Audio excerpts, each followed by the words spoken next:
Hello बच्चों, good morning. कैसे हैं आप सब लोग? आई होप बहुत बढ़िया होंगे और बहुत शानदार पढ़ाई कर रहे होंगे। तो बच्चों, लास्ट क्लास में हमने कुछ टॉपिक्स देखे थे जिसमें हमने एक हीट ऑफ हाइड्रोजनेशन की बात की थी, हीट ऑफ कंबशन की बात की थी और बॉन्ड लेंथ कंपैरिजन की बात की थी। तो आज की क्लास में बच्चों हम अभी हमने सारे इफेक्ट पढ़ लिए हैं। तो उन सारे इफेक्ट के बिहाफ पे जो भी स्टेबिलिटी ऑफ इंटरमीडिएट के क्वेश्चंस बन सकते हैं वो हम बात करने वाले हैं। मैंने हेडिंग दिया है mix question of stability of intermediate based on all effect, चाहे वो इंडक्टिव हो, हाइपर कॉन्जुगेशन हो, मेसोमेरिक हो। अभी तक जब भी हम चल रहे थे तो मैं एक टाइम पे या तो इंडक्टिव इफेक्ट के क्वेश्चंस करा रहा था, या हाइपर कॉन्जुगेशन के क्वेश्चंस करा रहा था, या मेसोमेरिक इफेक्ट के क्वेश्चंस करा रहा था। लेकिन जब हम तीनों इफेक्ट पढ़ चुके हैं तो जब क्वेश्चन मिक्स क्वेश्चन आएगा, जब एक ही क्वेश्चन में एक से ज्यादा इफेक्ट लग रहे होंगे, तो हमें कैसे आइडेंटिफाई करना है। तो सबसे पहले तो ये हमें ध्यान रहे कि सबसे ज्यादा जो प्रायोरिटी ऑर्डर है, प्रायोरिटी ऑर्डर प्रायोरिटी ऑर्डर सबसे ज्यादा डोमिनेट है मीजोमेरिक, फिर है हाइपर कॉन्जुगेशन और फिर है इंडक्टिव। ये चीजों का हम ध्यान रखेंगे। उसके भी बाद हम जब भी मिक्स क्वेश्चन करेंगे तो मैं एक नेट ऑर्डर दे रहा हूं स्टेबिलिटी का, आपको उसका आपको ध्यान रखना है। Net order of stability. तो यहां पे सबसे ज्यादा जो स्टेबिलिटी प्रोवाइड करता है वो फैक्टर होता है बैक बॉन्डिंग। मैं लिखता हूं, फिर एक एक एग्जांपल लिख दूंगा इसके नीचे। फिर आता है डांसिंग रेजोनेंस,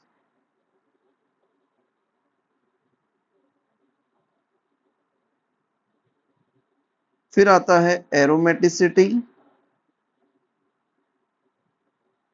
फिर आता है रेजोनेंस,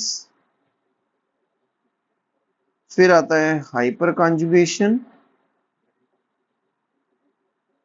और फिर आता है इंडक्टिव इफेक्ट। मैं एक एग्जांपल लेके चलूं। बच्चों, बैक बॉन्डिंग हम इस केस को बोलते हैं जब एक एलिमेंट के पास वैकेंट ऑर्बिटल हो और एक के पास लोन पेयर हो। और मैं क्यों इसको सबसे ज्यादा स्टेबलाइजिंग फैक्टर बोल रहा हूं, क्योंकि बैक बॉन्डिंग होने के बाद इसका ऑक्टेट कंप्लीट हो जाएगा। octet complete and completion of octet is the biggest driving force for a molecule।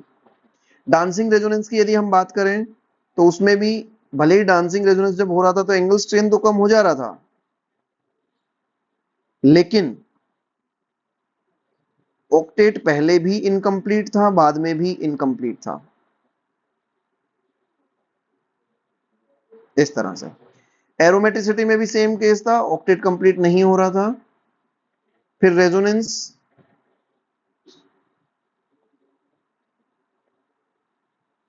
फिर हाइपर कॉन्जुगेशन। ये 3 अल्फा एच है इसके पास, 3 अल्फा एच। और जहां कुछ भी नहीं लगेगा वहां पे फिर इंडक्टिव इफेक्ट का रोल हम देख लेंगे। तो यहाँ पे 0 अल्फा एच है, 0 अल्फा एच है तो फिर इस ग्रुप का इंडक्टिव इफेक्ट लगेगा। तो ये नेट ऑर्डर है जो हमें ध्यान रखना है। सबसे आगे बैक बॉन्डिंग है, फिर डांसिंग रेजोनेंस है, एरोमेटिसिटी, रेजोनेंस, हाइपर कॉन्जुगेशन और इंडक्टिव इफेक्ट। तो ये नेट ऑर्डर हमें ध्यान रखना है। उसके बाद कुछ और खास पॉइंट्स बताऊंगा जिनकी हमें यहाँ पे जरूरत पड़ेगी क्वेश्चंस करने में। तो कुछ स्पेशल पॉइंट्स करके मैं आपको लिख के देता हूं, स्पेशल पॉइंट्स। बच्चों, मेटा पोजीशन के ऊपर रेजोनेंस इफेक्ट नहीं होता है। एट मेटा पोजीशन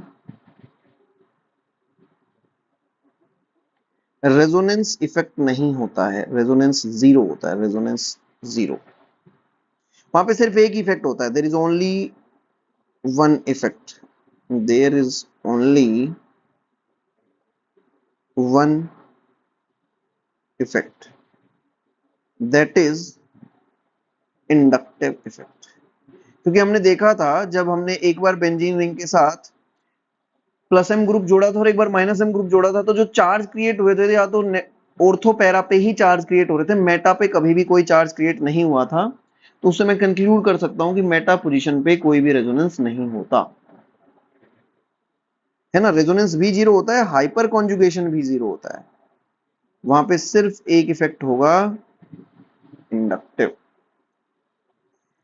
जो रेजोनेंस और हाइपर कॉन्जुगेशन है ये डिस्टेंस पे डिपेंड नहीं करते, ये डिस्टेंस इंडिपेंडेंट इफेक्ट है। Resonance and hyperconjugation are distance independent effect. ये डिस्टेंस इंडिपेंडेंट इफेक्ट है जी, डिस्टेंस पे डिपेंड नहीं करते। सिर्फ इकलौता एक इफेक्ट है जो डिस्टेंस पे डिपेंड करता है, inductive effect. Inductive effect is distance dependent effect. और वो भी कैसे, I effect inversely proportional to distance.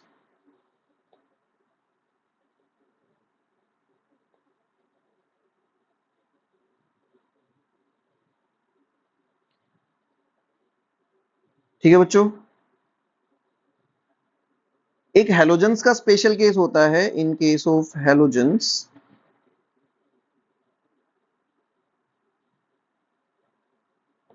Minus I is greater greater than plus M, minus I ज्यादा डोमिनेटिंग होता है। तो जब भी आप क्वेश्चन करेंगे स्टेबिलिटी का तो आप माइनस आई कंसिडर करेंगे। सो वी विल कंसीडर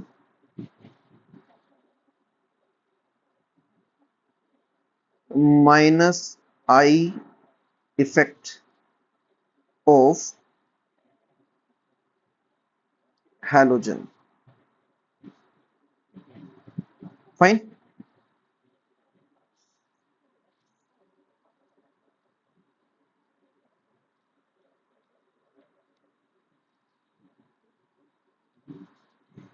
बच्चों यदि अपने को स्टेबिलिटी ऑफ कार्बोकैटायन कंपेयर करना है तो हम जानते हैं ये इलेक्ट्रॉन डेफिशिएंट है, तो directly proportional to electron donating group, inversely proportional to electron withdrawing. जितने भी प्लस वाले इफेक्ट होते हैं वो सब डोनेटिंग होते हैं, plus M plus H plus I minus M minus H minus I, ये बीच में जीरो है। अब यदि प्लस एम सबसे ज्यादा स्टेबलाइज करेगा तो उसको उल्टा इफेक्ट जो है वो सबसे ज्यादा डीस्टेबलाइज करेगा, तो मतलब यहां से यहां स्टेबिलिटी कम होता जाएगा। तो यदि मैं एक नेट ऑर्डर आपको लिख के दूं, स्टेबिलिटी ऑफ कार्बोकैटायन, सबसे आगे आएगा प्लस एम, फिर आएगा प्लस एच, फिर आएगा प्लस आई, फिर जीरो, फिर माइनस आई, फिर माइनस एच, फिर माइनस एम। ठीक है। यदि सेम अनायन के लिए हम बात कर दें तो अनायन इलेक्ट्रॉन रिच होता है, ये रेडिकल और कैटायन एक जैसे ही है भाई, इसको आप रेडिकल के लिए भी सेम फंडा इस्तेमाल कर सकते हो। Anion directly proportional to electron withdrawing group, inversely proportional to electron donating group.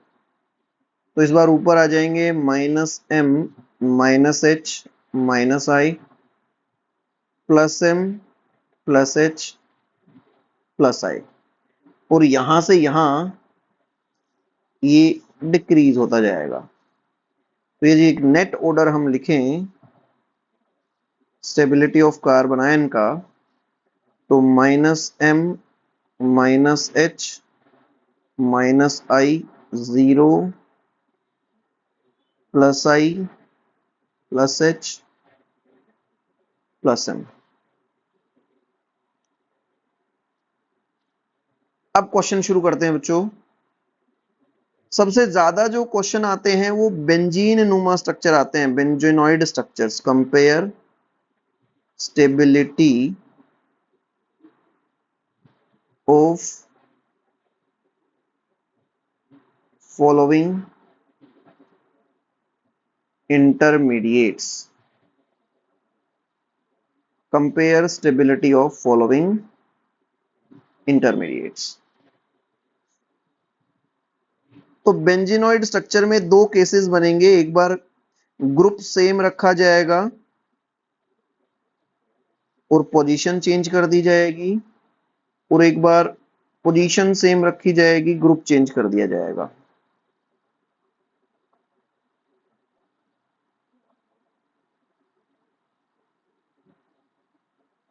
मैं लेता हूं, एक बार मैंने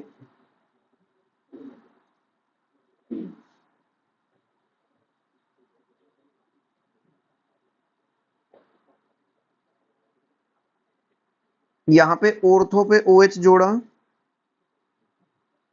एक बार मेटा पे OH जोड़ा और एक बार पैरा पे OH जोड़ा। आइए जब इस तरह का क्वेश्चन आएगा तो हमें अप्रोच कैसे करना है वो सीखते हैं। सबसे पहले मैं इफेक्ट पहचानूंगा, और जब बेंजीन है तो मैं रेजोनेंस के बारे में सोचूंगा। तो ये वाला जो पूरा पोर्शन है ये तो कॉमन है, सिर्फ यहां पे OH की पोजीशन का डिफरेंस है। तो OH के पास लोन पेयर होता है, lone pair sigma pi resonance हो रहा है, और लोन पेयर है तो इलेक्ट्रॉन रिच है तो देगा देगा तो प्लस एम, तो प्लस एम। मेटा पोजीशन पे मीजोमेरिक इफेक्ट नहीं होता है, 0 प्लस एम, और यहां भी 0। तो प्लस एम के हिसाब से मैं क्या डिसाइड कर पाया हूं कि अभी 1 और 3 तो आगे आएंगे और 2 और 4 पीछे जाएंगे। मीजोमेरिक से मैं इतना ही डिसाइड कर पाया हूं।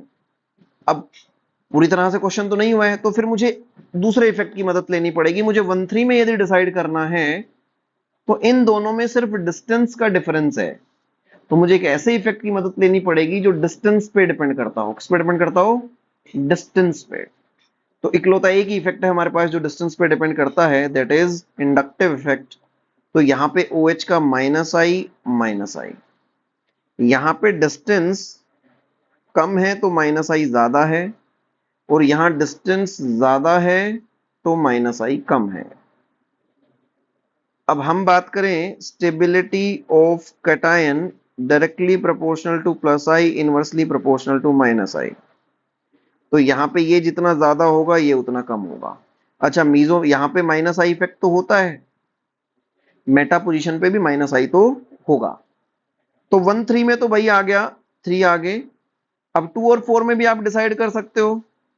देखो शुरुआत में ही यदि आपने इंडक्टिव मान लिया तो फिर गड़बड़ हो जाएगा। आपको पहले मीजोमेरिक से एक टेंटेटिव ऑर्डर बनाना है, और उस टेंटेटिव ऑर्डर को फिर बाद में फाइनल ऑर्डर में चेंज करना है। तो यहां पे पहले हमने मीजोमेरिक वालों को आगे लिख लिया, इसको आगे लिख लिया, और फिर इसको पीछे लिखा। अब 1-3 को डिसाइड करने के लिए मैंने इंडक्टिव की मदद ली, और 2-4 में भी मैंने इंडक्टिव की मदद ली। तो पहले 0 आ जाएगा और फिर माइनस आई आ जाएगा। नेट ऑर्डर मेरा जो बना दैट इज 3-1-4-2, इस तरह का ऑर्डर बन गया। नेक्स्ट देखिए,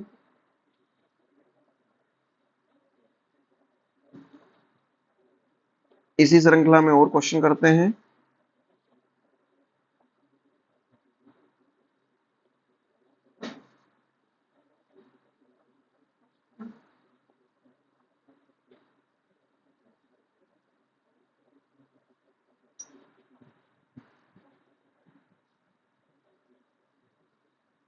हम यहां पे एक NO2 ग्रुप लगा देते हैं।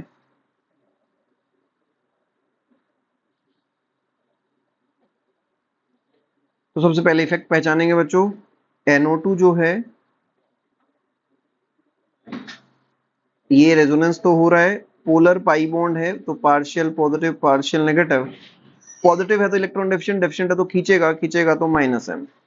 मेटा पोजीशन पे M0 होता है, यहां पे माइनस एम, और यहां पे 0। तो यहां पे M0 होता है तो माइनस आई तो होता है।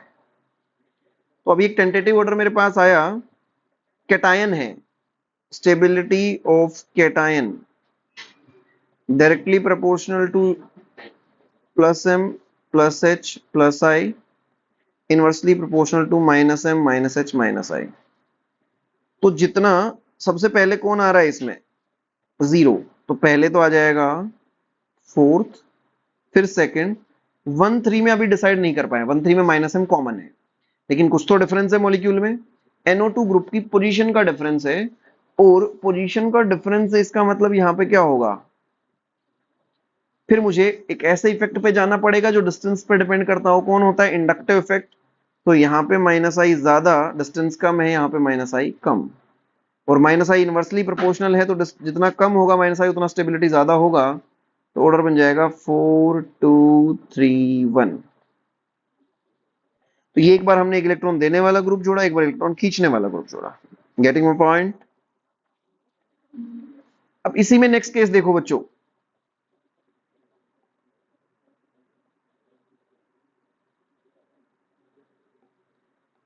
हमने कहा था दो केसेस बनेंगे, एक बार ग्रुप सेम पोजीशन चेंज, हमने दोनों केस देख लिए। ग्रुप सेम थे, पोजीशन चेंज कर रहे थे। अब हम क्या करेंगे, ग्रुप अलग अलग रखेंगे, पोजीशन सेम रखेंगे। तो यहां पे मैं चार डिफरेंट ग्रुप्स ले लेता हूं, CN NO2 CH3 Cl।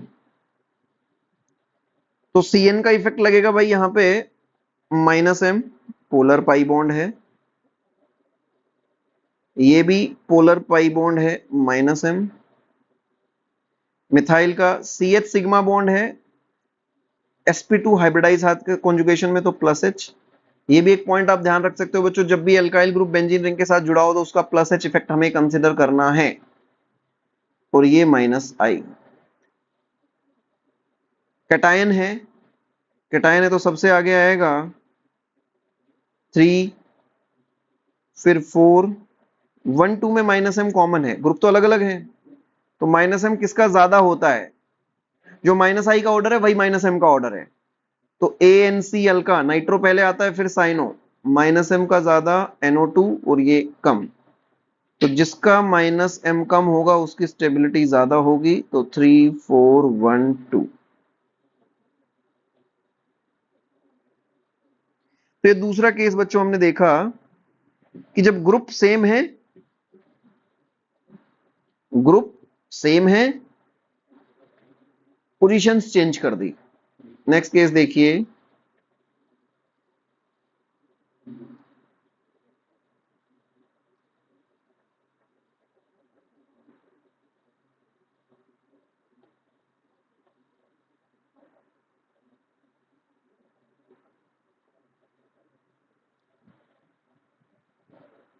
COH, बड़ा इंपॉर्टेंट क्वेश्चन है, ध्यान से सुनेंगे।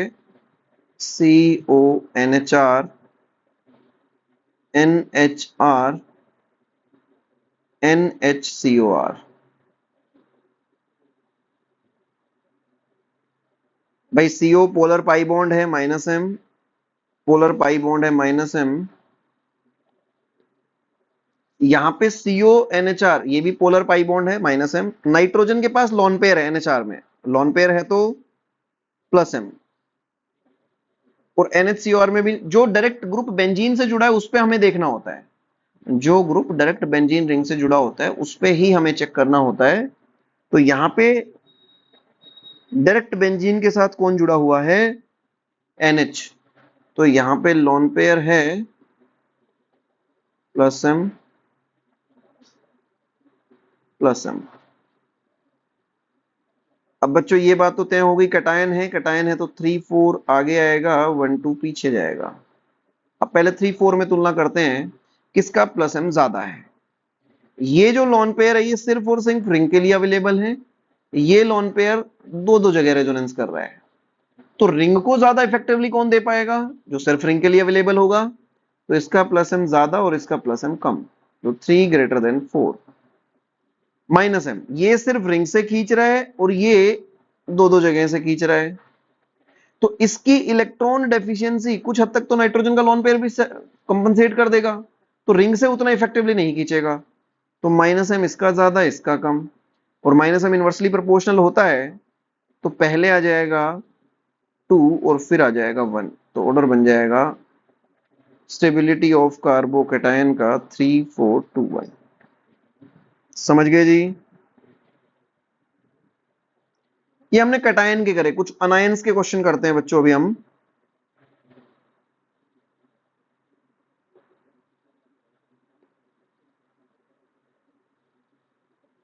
बस जहां जहां पे ये पॉजिटिव चार्ज है वहां पे मैं नेगेटिव चार्ज लेके चलूंगा।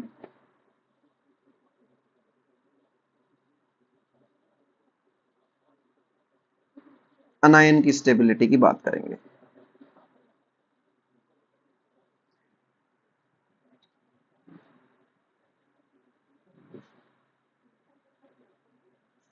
तो बच्चों यहां पे भी वही सेम केस ले लेते हैं। एक बार मैं ग्रुप सेम रखता हूं, CN CN CN और कुछ भी नहीं। तो CN में भाई पोलर पाई बॉन्ड होता है तो -M, M मेटा पे -M नहीं होता, -M और 0, तो यहाँ पे -I होता है। तो अनायन के केस में पहले -M वाले आएंगे, तो पहले हम लिख लेंगे 1 और 3 आगे, फिर 2 और फिर 4। अब 1 3 में डिसाइड करना है, ग्रुप सेम है, डिस्टेंस का डिफरेंस है, तो मुझे एक ऐसे इफेक्ट की मदद लेनी पड़ेगी जो डिस्टेंस पे डिपेंड करता हो। तो वो हो गया इंडक्टिव, यहाँ -I ज्यादा, यहाँ -I come. -I directly proportional होता है, तो इस बार 1 3 2 4 ये स्टेबिलिटी ऑफ अनायन का ऑर्डर बन जाएगा। तो सेम ही है बच्चों, चाहे कटायन ले लो चाहे अनायन ले लो, कंसेप्ट तो अपने हर जगह सेम ही रहने वाले हैं। अब इसमें भी यदि हम दूसरा केस ले लें,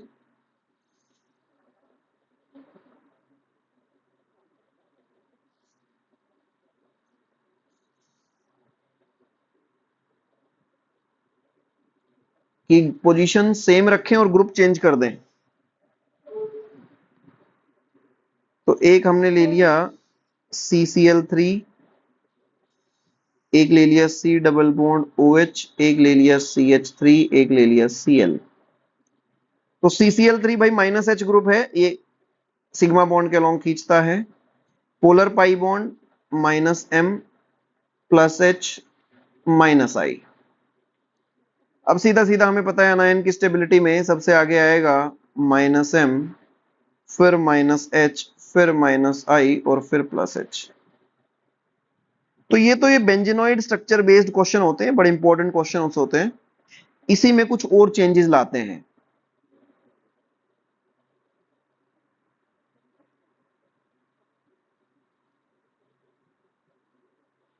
ये देखो बच्चों,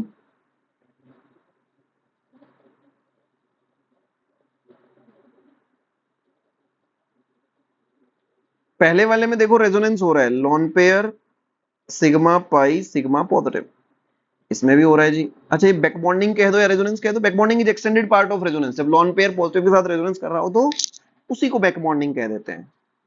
अब इसमें एक्सटेंट ऑफ रेजोनेंस ज्यादा है और इसमें एक्सटेंट ऑफ रेजोनेंस कम है और इसमें रेजोनेंस ही नहीं है, तो ऑर्डर हो जाएगा 1 2 3। यदि हम इस तरह का कोई केस देख लें,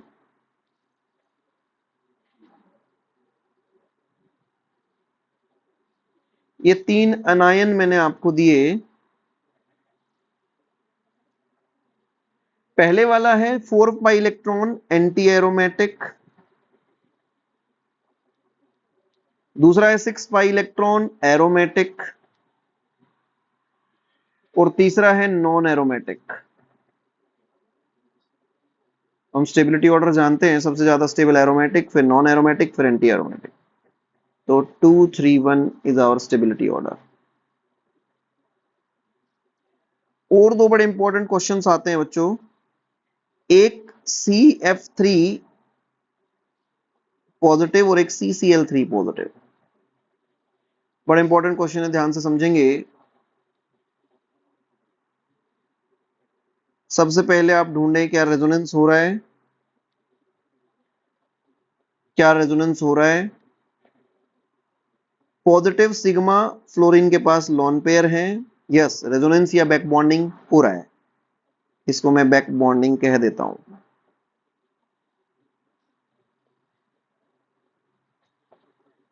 तो ये बैक बॉन्डिंग इसमें भी है, इसमें भी है, इसमें भी है जी। तो फिर क्या फर्क है, ग्रुप अलग अलग है। फ्लोरीन सेकंड पीरियड का एलिमेंट है, क्लोरीन थर्ड पीरियड का है और कार्बन सेकंड पीरियड का। तो यहां जो ओवरलैपिंग होगी, जो पाई बॉन्ड बनेगा वो 2p ओवरलैपिंग होगी, और यहां पे 2p ओवरलैपिंग होगी।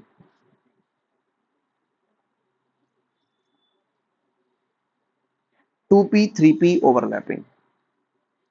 अब ये जो 2p ओवरलैपिंग है,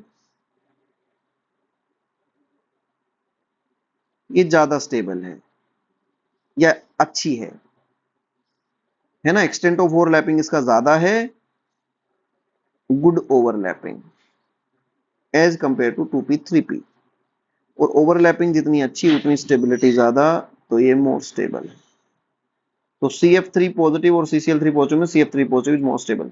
तो जो गलती से यदि हमने यहाँ पे सीधा इंडक्टिव इफेक्ट देख लिया होता तो गड़बड़ हो जाती, इसलिए मैं कहता हूं पहले रेजोनेंस ढूंढे, फिर हाइपर कॉन्जुगेशन, फिर इंडक्टिव। यदि इसी में मैं ले लूं CCl3 नेगेटिव और CF3 नेगेटिव,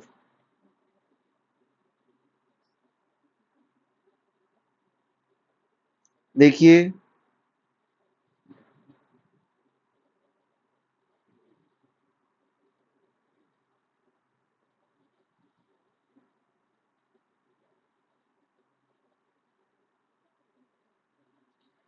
अब यहां पे पहले मैं देखूंगा रेजोनेंस या बैक बॉन्डिंग। इस बार सराउंडिंग एटम से सेंट्रल देखना पड़ेगा, क्योंकि नेगेटिव एक्सेप्ट तो कर नहीं सकता, डोनेट कर सकता है। तो इसके पास भाई वैकेंट ऑर्बिटल नहीं है, वैकेंट ऑर्बिटल नहीं है। इसके पास वैकेंट 3D ऑर्बिटल हैं।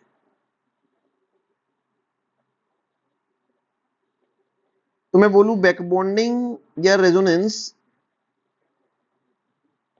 इसमें नहीं होगा, इसमें होगा। तो जिसमें होगा वो ज्यादा स्टेबल, जिसमें रेजोनेंस होगा उसमें चार्ज डिस्पर्ज हो जाएगा, चार्ज डिस्पर्ज हो जाएगा, चार्ज डेंसिटी कम हो जाएगी, चार्ज डेंसिटी कम हो जाएगी तो स्टेबिलिटी बढ़ जाएगी। तो CCl3 minus is more stable.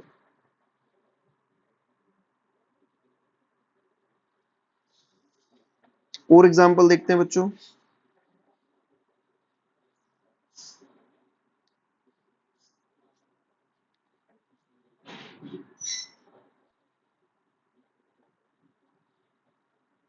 ये एक प्रीवियस ईयर क्वेश्चंस है,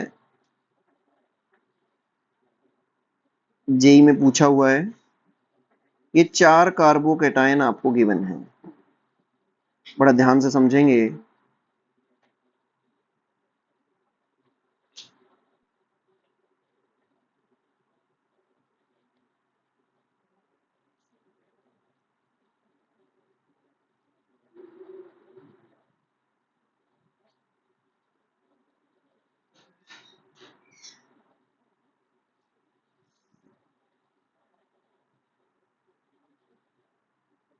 उसमें पूछा था कि मोस्ट स्टेबल कौन है, हम ऑर्डर बनाएंगे यहां पे।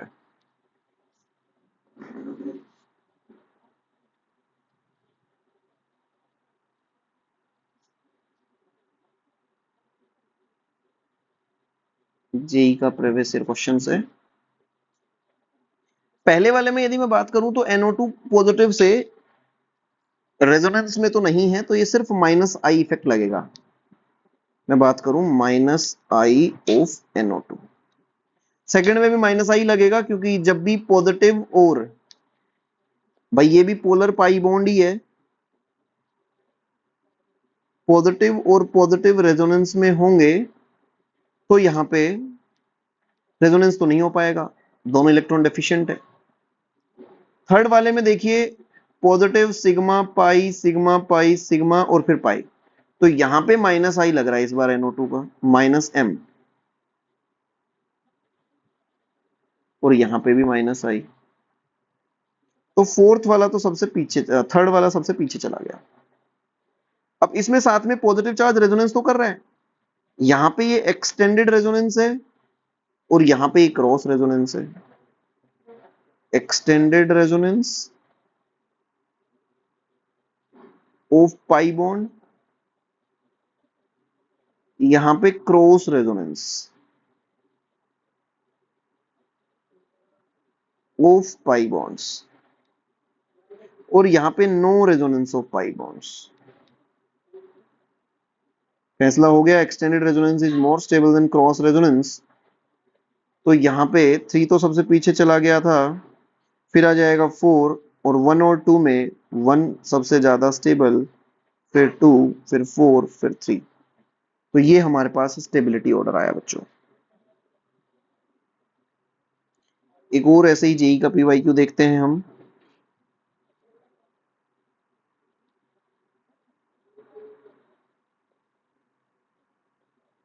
ये पॉजिटिव चार्ज यहाँ पे है, ये पॉजिटिव चार्ज यहाँ पे है, ये पॉजिटिव चार्ज यहाँ पे है, ये पॉजिटिव चार्ज यहाँ पे है। पहले वाले में आप देख पा रहे हो कि बैक बॉन्डिंग भी हो रही है और साथ में 6 अल्फा एच भी है। बैक बॉन्डिंग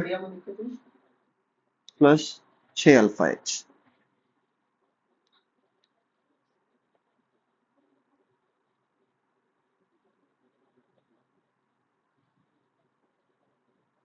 यहाँ पे भाई सिर्फ अल्फा एच है, 5 अल्फा एच।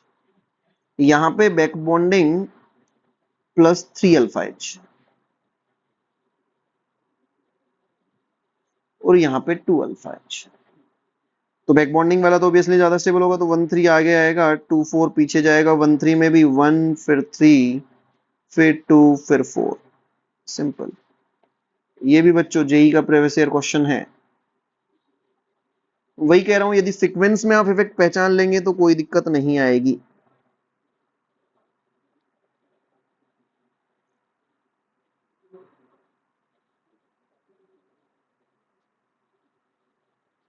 नेक्स्ट देखें एक और।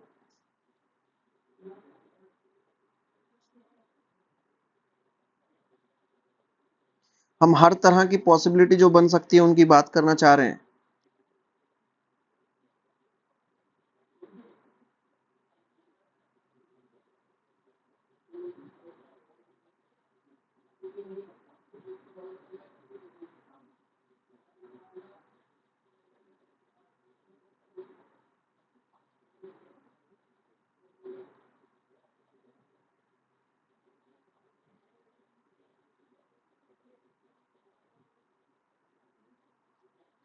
इसमें यहाँ पे पॉजिटिव चार्ज गिवन है,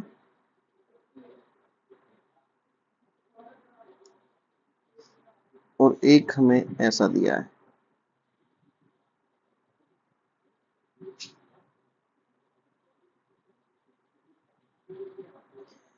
पहला वाला जो पॉजिटिव चार्ज है वो रेजोनेंस तो कर रहा है।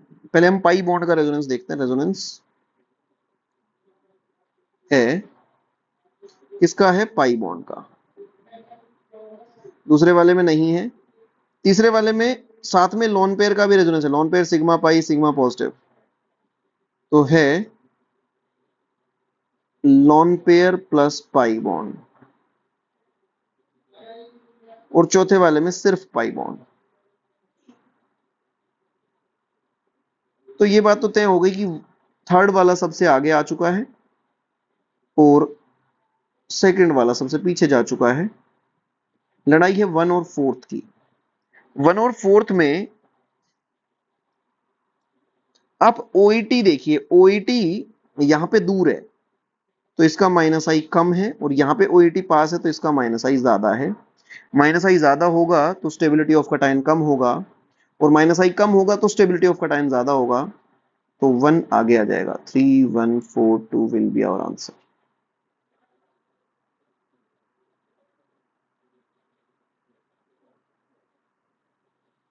एक और देखते हैं बच्चों।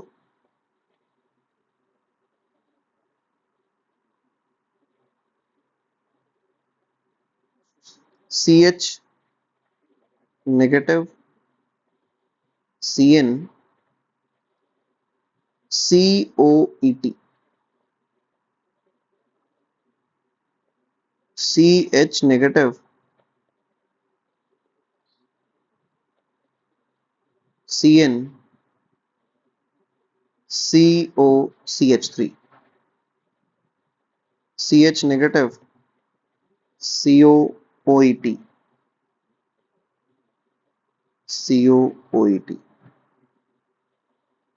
C H negative, C H O, CHO CHO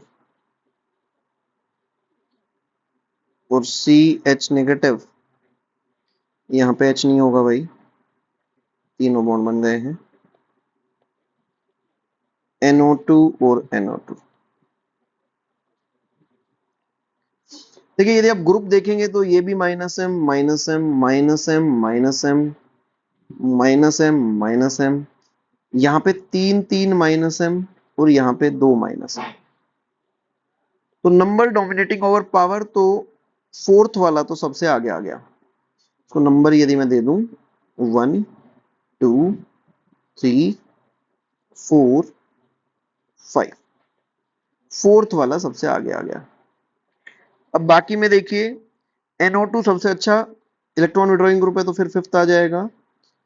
फिर आता है CN दो में है, तो यहाँ पे माइनस एम COAT में और COCH3 में, COCH3 का ज्यादा है, तो फिर 2, फिर 1 और फिर 3। This is our order of stability.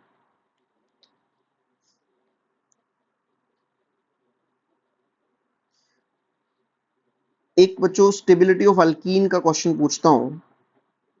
Stability of alkyne आपको बताना है।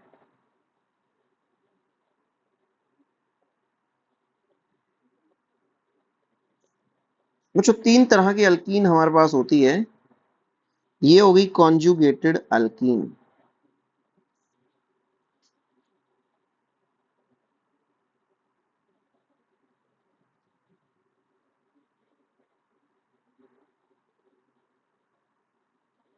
ये हो गई क्यूमुलेटिव अल्कीन, और एक जिसमें पाई बॉन्ड दूर दूर हो उसको हम बोल देते हैं आइसोलेटेड अल्कीन।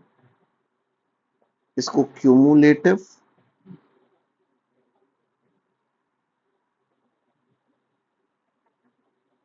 ये आइसोलेटेड अल्कीन।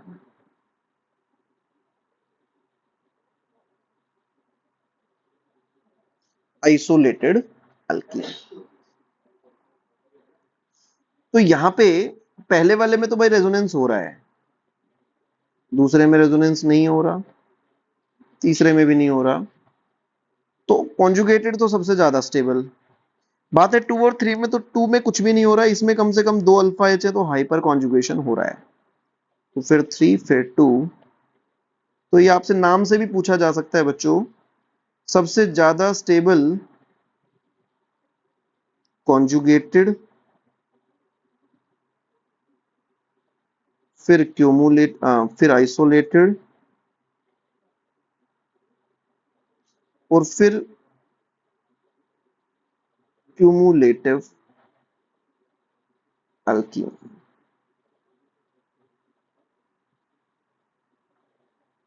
तो ये हमने अल्कीन की स्टेबिलिटी की बात की, और आज हमने मिक्स्ड क्वेश्चन देखे, जितने भी इफेक्ट हमने पढ़े थे उन सब के बिहाफ पे। तो this is all about stability of intermediate based on all effects, inductive, hyperconjugation and mesomeric effect. तो आज इतना ही करेंगे बच्चों। तो यदि आपको इन वीडियो से फायदा मिल रहा है तो लाइक करिए, शेयर करिए, चैनल को सब्सक्राइब करिए, कमेंट करिए, और हमें बताइए कि आपको कितना फायदा मिल रहा है, ताकि हमें एक पुश मिले और मैं ऐसे ही आपके लिए रोज नए नए वीडियोस लाता रहूं और आपकी नीट और जेई की जर्नी को स्मूथ बनाने में आपकी मदद कर सकूं। आज इतना ही करते हैं बच्चों। थैंक यू बच्चों।